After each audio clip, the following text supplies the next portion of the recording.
biztos, hogy ASMR-nak fogom majd nevezni, mert majd erre kitérek nagyon röviden, de igazából most is tehát, hogy a szomszéd felújít, építkeznek, és van egy szomszédunk, aki állandóan üvölt, nem tudom, hogy pontosan hol van, de olyan, mint akinek ilyen mentális problémái vannak, és így mit tudom én, ilyen 3 percenként csak ilyen állatiasan üvölt egyet, úgyhogy de mindenképpen szerettem volna fölvenni ezt a videót, mert vannak híreim. Szerintem meg is mutatom. Ez most lehet, hogy picit hangos lesz, úgyhogy valószínűleg az egész videót még alsam és kutyorog, de majd mindjárt meglátod, hogy miért. Szóval valószínűleg az egész videó ilyen nem feltétlen lesz az ASMR, ahogy már mondtam. Nem mutatom, jó?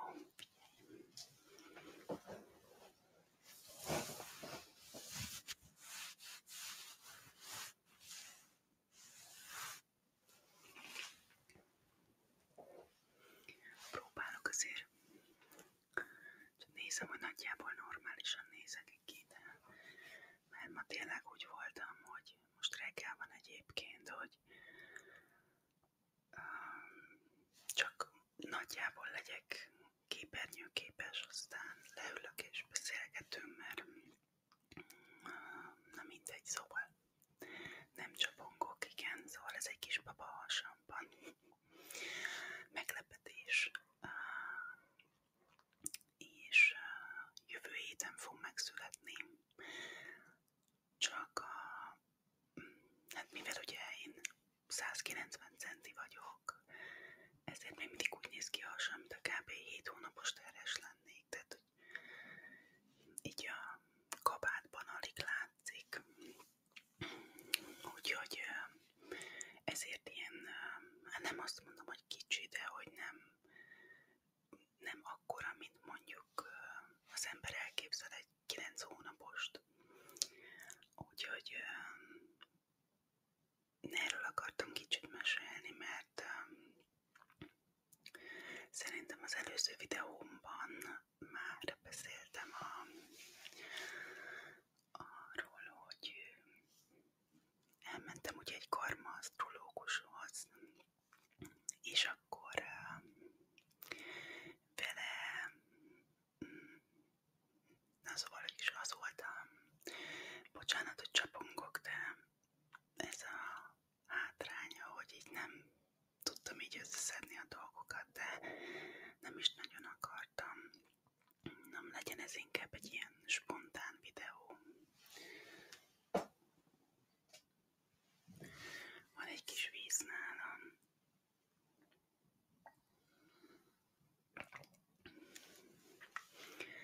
Szóval csak vigyáznom kell ezzel, amit eszem vagy iszom, mert ugye a kisbaba valahogy nem kifele növekszik, hanem fölfele meg lefele, úgyhogy a gyomrom az kb. Így ekkora.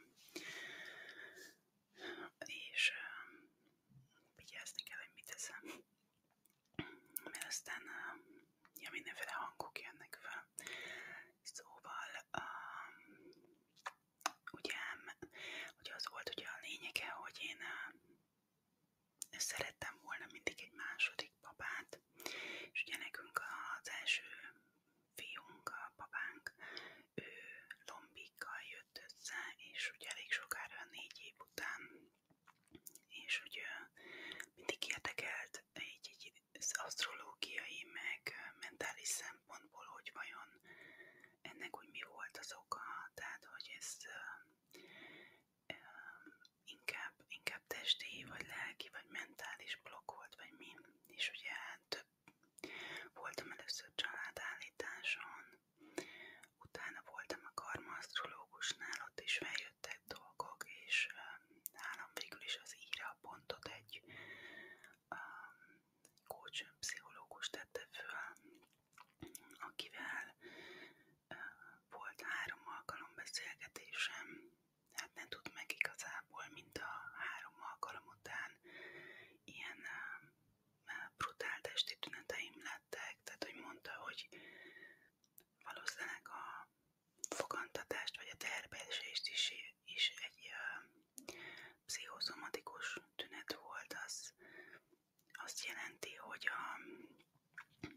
hogy a mentális, az agyadban lévő mentális blokk miatt már egy testi tünet is kialakul. Tehát mint nálam az, hogy olyan szinten blokkoltam agyban a várandóság létrejöttét, hogy eznek testi tünetei is voltak, tehát hogy endometriózis, meg egyszerűen az, hogy nem fogantam meg, pedig volt ugye sok kivizsgálás, és ilyen borzasztó nagy problémákat nem találtak.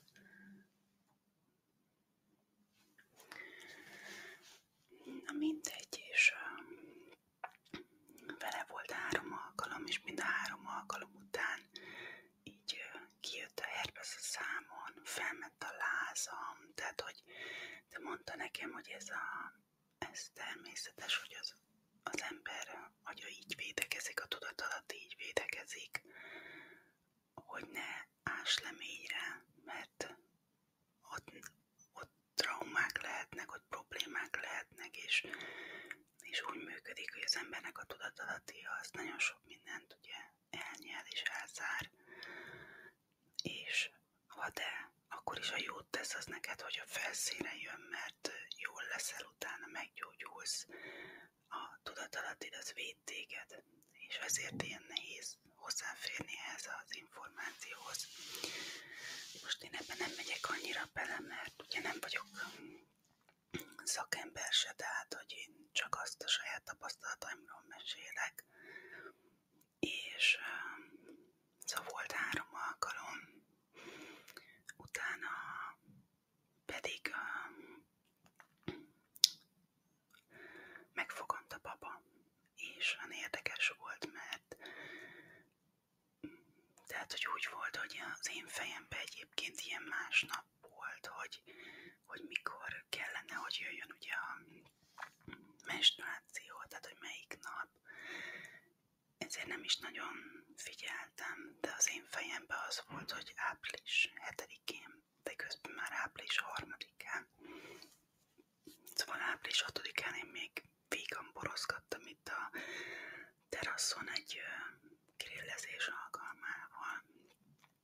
És akkor másnap sem jött meg, akkor volt itt egy csomó. Hát igen, ez a babavárás szépségei, hogy ilyen hangok jönnek fel, még egy kicsit össze vagyok így most húzódva, mert hogy közel legyek a mikrofonhoz. Úgyhogy mondom, ez nem ilyen tipik ASMR lesz most. Szóval volt itt egy csomó tesztem, és akkor csak csináltam egyet, és akkor ott végig várom az eredményt, úgyis mindig negatív, világegyetemen negatív tesztek voltak, kivéve egyszer ugye a fiamnál. És egyszer csak látom, hogy ugye megy fel az a mérőizé, és akkor jön egy csík, meg még egy csík, meg mi van? Tehát, hogy mi, hogy mondtam, akkor néztem, hogy jó tesztet csinálok, egy gyorsan csináltam még egyet, aztán mostóból rongyoltam ki a nappaliba a férjemhez, hétvégén volt, ugye, ő meg mutatom neki a tesztet, a szegény először fel se fogta, hogy mit mutatom neki, mondja, hogy milyen teszt ez, nem terhességi. Ja, ez így, na mindegy, ez egy elég sokkoló, de jó időszak volt, vagy jó pillanat. Eléggé meglepődött, hogy ugye ott van a baba, és most tehát ami miatt ez szerintem most összejött, az, hogy volt egy ilyen egy problémámra rá tudtam látni úgy, hogy felismertem, mert vannak olyan programok, amik annyira mélyen benne vannak az én képünkben, hogy egyszerűen nem ismeri fel az ember, hogy ez egy probléma, az egy blokk, hanem az a normál. És ez is valószínűleg egy olyan dolog volt, hogy egyszerűen nem ismertem föl ezt a dolgot,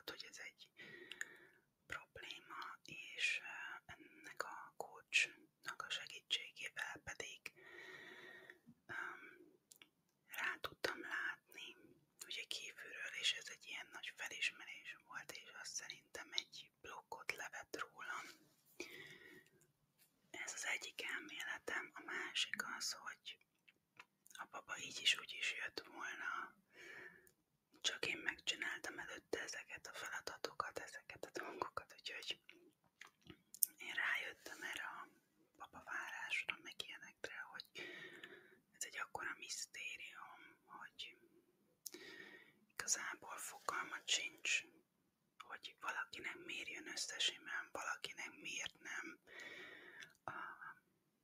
mikor jön össze, miért alakulnak úgy a dolgok. Tehát, hogy én ezt most az elmúlt másfél évben fel is adtam teljesen, hogy meg is értsem.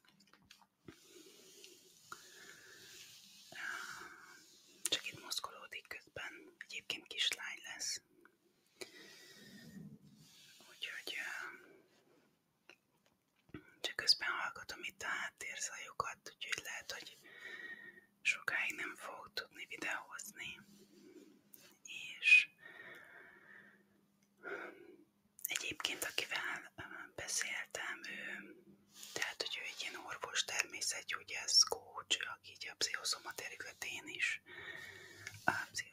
területén specializálódott.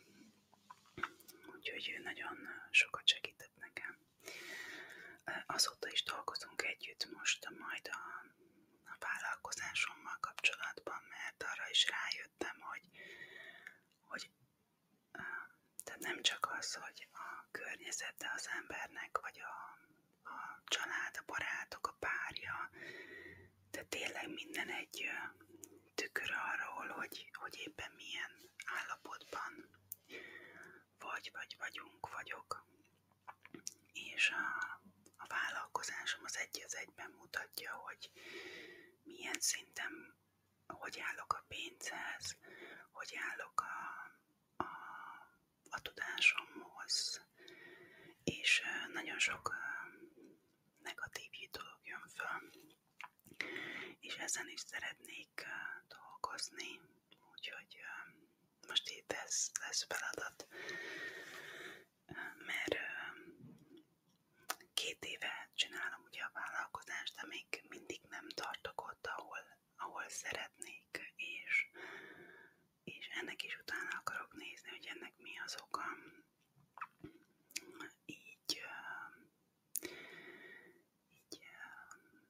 Így ezért fogom folytatni ezt az egész dolgot ezzel a coach pszichológus hölgyel. És gondolkodom, hogy mit szerettem volna még mesélni. Mondom, bocsánat ezért a videóért, hogy ilyen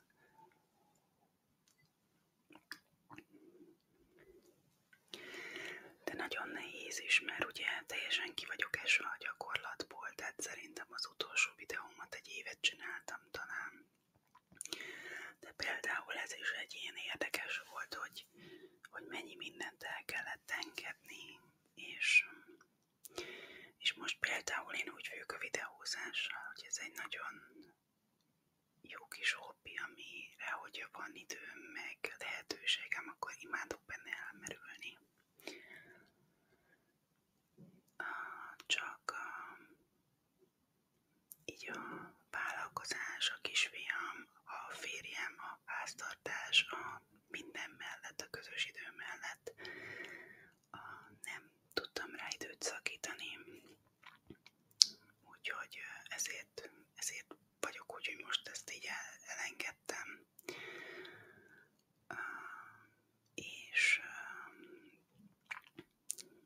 ha valamikor majd a jövőben lesz lehetőségem többet videózni, akkor fogok. Tehát, hogy így nem körcsöltem rá többet, ugye 2020 és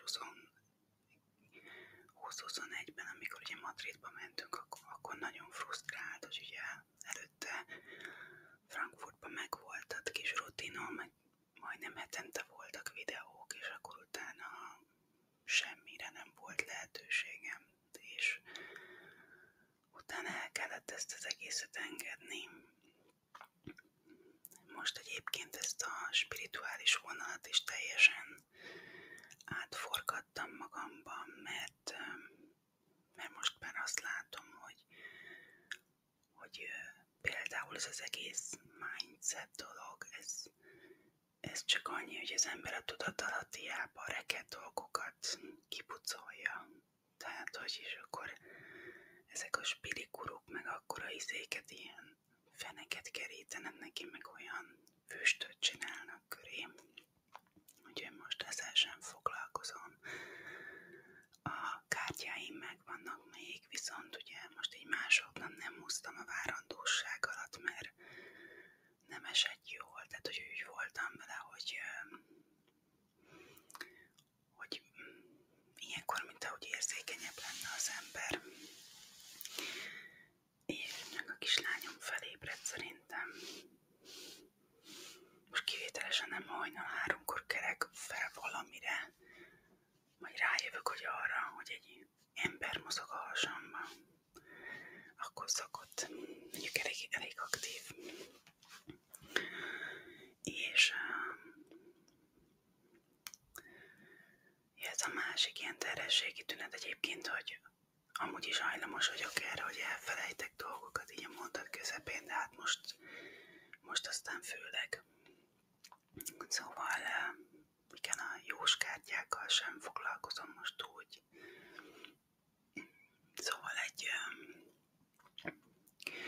most olyan érdekes ez az időszak, most éppen a könyvírást is elengedtem, de mindent, aminél úgy érzem, hogy valamiért nem haladok vele, pedig haladhatnék, azokkal egyszerűen nem foglalkozom most, és próbálok inkább arra koncentrálni, ami van, mert sokszor én úgy vettem észre, hogy azért nem mennek bizonyos dolgok, mert nem arra kell koncentrálni, vagy valamit előtte meg kell oldani, és utána fog menni. Úgyhogy úgyhogy szerintem erről ennyit akartam mesélni. Ugye jövő héten megyek be a kórházba, itt ugye Spanyolországban, Valenciában.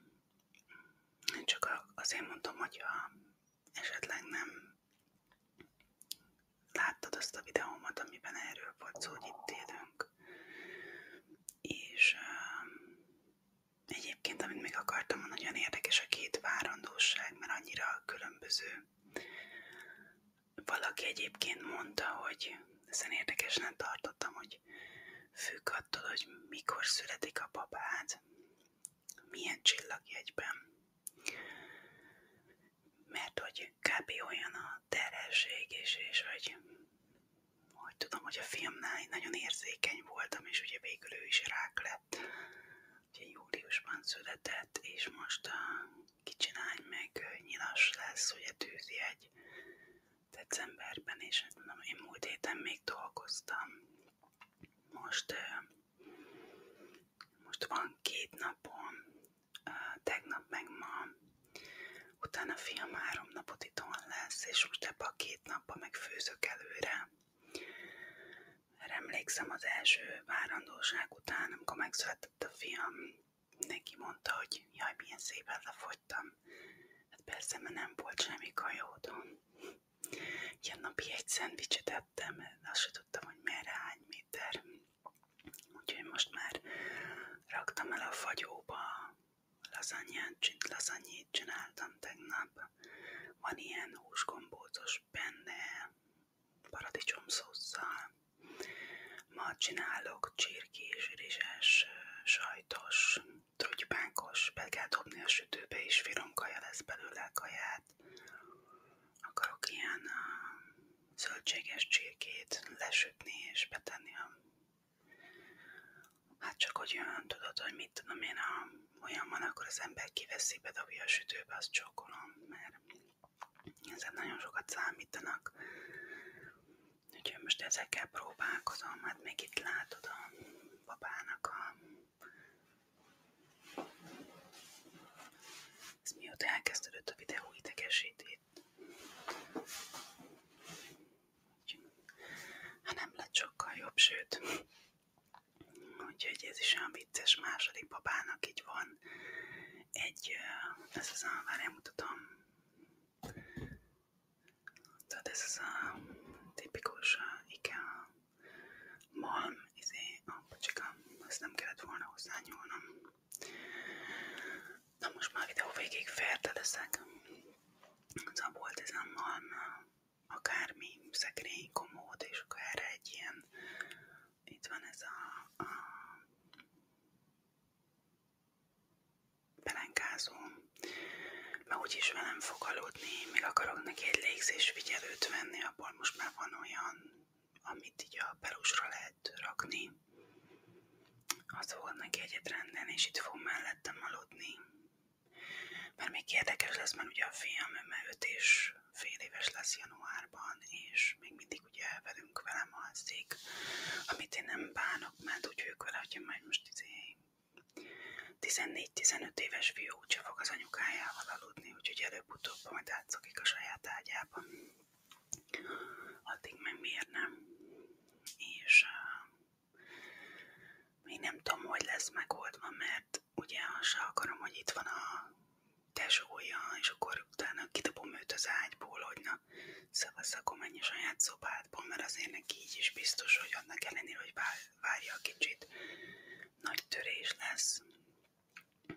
Hogy azért 5 és fél évig egyedül volt egyke, és akkor jön a kisbaba.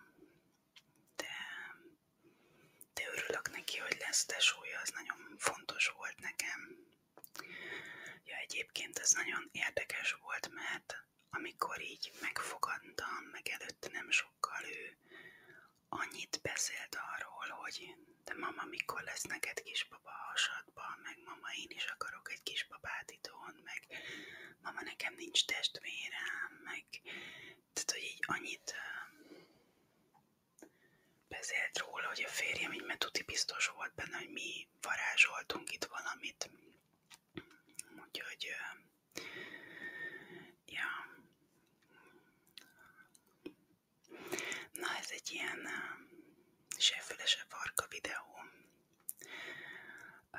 De mondom, igen, ezt meséltem még mikor elindult, hogy egyszerűen annyira nem akar összönni a videózás, hogy például, ugye nekem a férjem is itthonról dolgozik, és hát ha éppen nem köhög, krácsol, telefonál, akkor biztos, hogy fel kell készíteni egy kávét, akkor bekopok, hogy mit csinálok, vagy csörög a telefonja, vagy tehát, hogy egyszerűen nem lehet mellette, mert borzasztó hangos, és hiába szólnék neki, hogy te figyelj, hagyj éppen fel egy videót 20 percig, próbálj meg addig így meditatív állapotban dolgozni, elfelejti.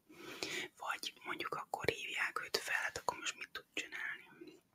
Akkor volt neki, hogy el kellett mennie 2-szer is az irodába, akkor hogy nem volt itthon. De mind a 2-szer, vagy az volt, hogy nekem rengeteg határidős munkám volt, hogy egyszerűen mondom, én nem tehetem most meg, hogy nem azzal foglalkozok. Másodszorra meg a fiam beteg volt, és itthon volt, szóval, hogy erre mondtam azt, hogy én nekem ez most olyan, hogy most éppen összejött, nem krácsol a szomszéd, nem kezdték el még a fúrást, a férjemnek ma volt reggel egy időpontja, úgyhogy ezért vállaltam be.